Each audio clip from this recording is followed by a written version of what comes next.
வந்தது சுதந்திரம் என்பது சும்மாவா வந்தது. பிளாசி முதல் செங்கோட்டை வரை உரை ஓவியம். சுதந்திரம் என்பது சும்மாவா வந்தது. வெள்ளை கொக்கு பறக்குதடி பாப்பா பாடலை எழுதிய பாஸ்கரதாஸ் பற்றியும் அதை நாடக மேடைகளில் பாடிய விஸ்வநாததாஸ் பற்றியும் சொன்னீர்கள். அவர்கள் வெளிப்படுத்திய தேசபக்தியின் சிறப்பால் இன்றும் நம் மனங்களில் உயர்ந்த இடத்தில் இருக்கிறார்கள். வேறு யார் இப்படி நாடக மேடைகளில் தேசபக்தியை வளர்த்தார்கள் தாயே? மானே, அந்த நாடக கலைஞர்கள் பணத்துக்காகவோ வாழ்வாதாரத்துக்காகவோ தொடர்ந்து நாடகங்களை போடவில்லை. தேசம் ஒரு பெரும் இக்கட்டில் தவித்த போது தலைவர்களுடன் தோள் கொடுத்து தாங்களும் உதவினார்கள். கொள்கைக்காக தங்களின் வாழ்க்கையை தியாகம் செய்தார்கள். அப்படி பல பேர் இருந்தார்கள். தேப்போ கிருஷ்ணசாமி பாவலர் 1920 பால மனோகர நாடக சபா எனும் குழுவை தொடங்கினான். தனபதி, விஜய விலோச்சனை, பதிபக்தி, கதர் பக்தி, பம்பாய் மெயில் என சில நாடகங்களை எழுதி மேடையேற்றினான். பத்திரிகையாளராகவும் கதாசிரியராகவும் விளங்கியவன். காந்திய இயக்கம் தொடர்பான நாடகங்களை உருவாக்கி மதுவிலக்கு, கதர் பிரச்சாரத்தை அடிப்படையாக கொண்டு நாடகங்களை அமைத்தது அவன் குழு. வடுவூர் துரைசாமி ஐயங்கார், ஜே.ஆர். ரங்கராஜு ஆகியோர் துப்பறியும் நாவல்களை எழுதி புகழ் பெற்றார்கள். அந்த வடிவத்தை அடியொற்றி கிருஷ்ணசாமி பாவலரின் குழுவும் துப்பறியும் நாடகங்களை அரங்கேற்றியது. கதர்பக்தி என்பதை துப்பறியும் தேசிய நாடகம் என்றே அச்சிட்டு விளம்பரப்படுத்தினார்கள். 1919 நிகழ்ந்த மிக கொடுந்துயரமான ஜலியான்வாலா பாக் படுகொலையை தமிழ் நாடகங்களில் புகுத்தி தேசிய அலையை பலரும் எழுச்சி பெறச் செய்தார்கள். சத்தியமூர்த்தி போன்றவர்களின் முயற்சியால் நாடக கலைஞர்களும் தேசிய உணர்வு பெற்று நாடகங்களில் நடித்தார்கள்.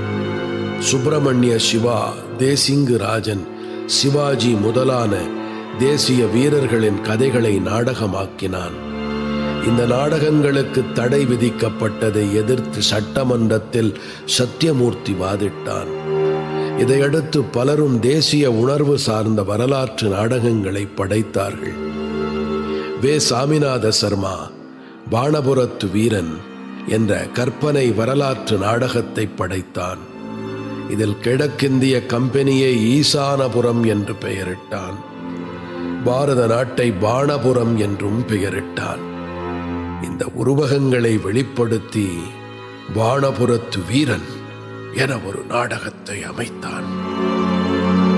பாணபுரத்து வீரன் பாலீசன் அரச துரோக குற்றச்சாட்டில் தூக்கிலிடப்படுகிறான். அந்த வேளையில் அவன் மக்களிடம் சுதந்திர கனல் தெரிக்க பேசுகிறான். நாட்டுக்கு உழைப்பதே ஒருவனது பிறவிப் பயன். தேசபக்தி எனும் சுடரில்லாவிட்டால் மனிதன் தீய பண்புகளுக்கு அடிமையாவான். தேசபக்தி குற்றமானால் விடுதலை தந்தாலும் மீண்டும் அதே குற்றத்தை செய்வதே கடன் என்று அவன் முழக்கமிடுகிறான். அதன் பிறகு தூக்கிலிடப்படுகிறான். பாணபுரத்திற்கும் ஈசானபுரத்திற்கும் போர் மூழ்கிறது. பாணபுரத்தின் அடுத்த தலைவனான புரேசன் தோல்வியுற்று தலைமறைவாக இருக்கிறான். அப்போது சிலந்தி பலமுறை முயன்று கூடுகட்டி முடிப்பதை பார்க்கிறான். உற்சாகத்துடன் வீரர்களை திரட்டி போர்க்களம் செல்கிறான். புரேசனும் வீரவுரை நிகழ்த்துகிறான். பாணபுரம் அந்த போரில் வெற்றி பெறுகிறது. இந்த நாடகத்தில்தான் பாரதியாரின் என்று தணியும் இந்த சுதந்திர தாகம், விடுதலை விடுதலை விடுதலை, ஆடுவோமே பள்ளு பாடுவோமே, நாம் ஆனந்த சுதந்திரம் அடைந்து விட்டோம் என்று முதலான பாடல்களை வெகு தீரத்துடன் பாடினார்கள். சுதந்திரம் என்பத பேச்சு எங்கும் சுதந்திரம் மாத்திரம் என்பது பேச்சு. நாம் எல்லாரும் சமம் என்பதுறுதியாச்சு. சென்று கொண்டே வெற்றி ஊதுவோமே, சென்று கொண்டே வெற்றி ஊதுவோமே.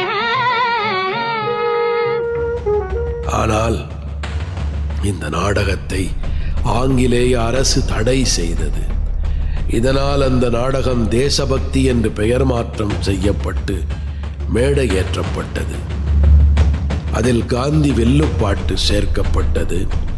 வாலீசன் தூக்கிலிடப்படும் காட்சியில் அவன் பகத்சிங் போல உடையணிந்திருப்பதாக காட்சி அமைத்தார்கள்.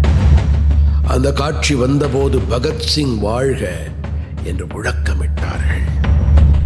இந்த தேசபக்தி என்ற நாடகத்தை மக்கள் மத்தியில் பரவலாக கொண்டு சென்றவன் டி.கே. சண்முகம். இந்த நாடகத்தின் வசனங்களையும் பாடல்களையும் எழுதி கொடுத்தவன் மதுரகவி பாஸ்கரதாஸ் தான். தேசபக்தி என்ற நாடகத்தைப் போல கதரின் வெற்றி என்ற நாடகமும் டி.கே. சண்முகத்தால் நடத்தப்பட்டது. அதுவும் பிரிட்டிஷ் அரசால் தடை செய்யப்பட்டது. தேசிய உணர்வு கொண்ட டி.கே.எஸ். சகோதரர்கள் ஊமைத்துறை, கட்டபொம்மன், பாஞ்சாலங்குறிச்சி சண்டை, மருதுபாண்டியர் முதலான நாடகங்களை நடத்தினார்கள். ஆனால் இவை எல்லாம் அரசால் தடை செய்யப்பட்டன. நாடு விடுதலை பெற வேண்டும் என்று கவிஞன் கண்ட கனவு பலிப்பதாக எஸ்.டி. சுந்தரம் நாடகம் படைத்தான். சர்வாதிகாரியின் கொடுமைகள் நீக்கப்படுவதாக கவியின் கனவு நாடகத்தில் காட்டி பிரிட்டிஷாரின் ஆட்சி நீக்கப்பட வேண்டும் என்ற கருத்தை வலியுறுத்தினான். இந்த நாடகத்தின் உரையாடல்களில் விடுதலை வேட்கை வெளிப்பட்டது. மக்களாய் பிறந்தோம், மடிவது திண்ணம், தாய் திரு நாட்டை தகர்த்திடும் எதிரிகள் மாய்ந்திடும் வரை நாம் மறப்போம் சுகத்தை, தாய் பிறன் கைப்படச் சகிப்பவனாகி நாயன வாழ்வதை விழைவது நன்றோ என்று விடுதலை உணர்வை ஊட்டி முழங்குகிறான் சுகவீரன் என்பவன். சுதந்திரம் நம் வாழ்வின் ஜீவன், நாகரிகத்தின் சின்னம், சுயமரியாதையின் ஆன்மா, வீர தியாகிகளின் வெற்றி பரிசு. இதை கண்ணும் கருத்துமாக காப்பது நம் கடமை என்று சுதந்திரத்தை போற்றுகிறான் கவிஞன். இந்த கவியின் கனவு நாடகம் 2000 முறைக்கு மேல் மேடையேற்றப்பட்டது. எஸ்.டி. சுந்தரம் வீர சுதந்திரம் என்ற நாடகத்தை எழுதினான். அது வாஞ்சி, லாலா லஜபத் ராய், பகத்சிங், திருப்பூர் குமரன் என விடுதலை வீரர்களின் வாழ்க்கையை சித்தரித்தது.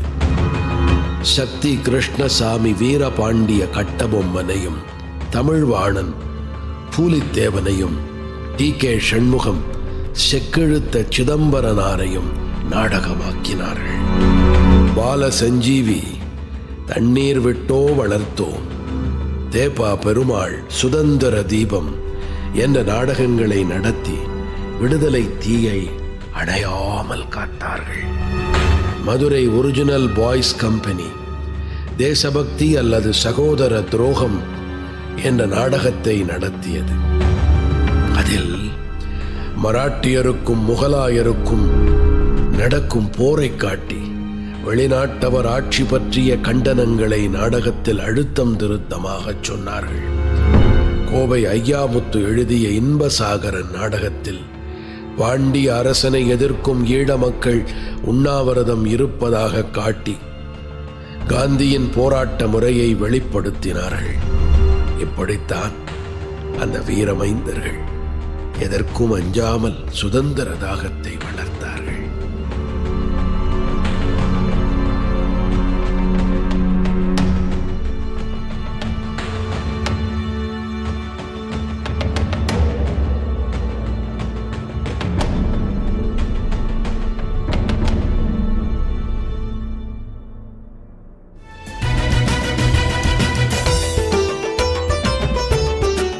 பிளாசி முதல் செங்கோட்டை வரை உரை ஓவியம் கேட்டீர்கள். ஆசி கூறி வாழ்த்திடவே அஞ்சிடுவார் பெரியோர், மாசு பேசி மயக்கிடவே முனைந்து நிற்கும் சுற்றம். இருந்த போதும் லட்சியத்தில் வீர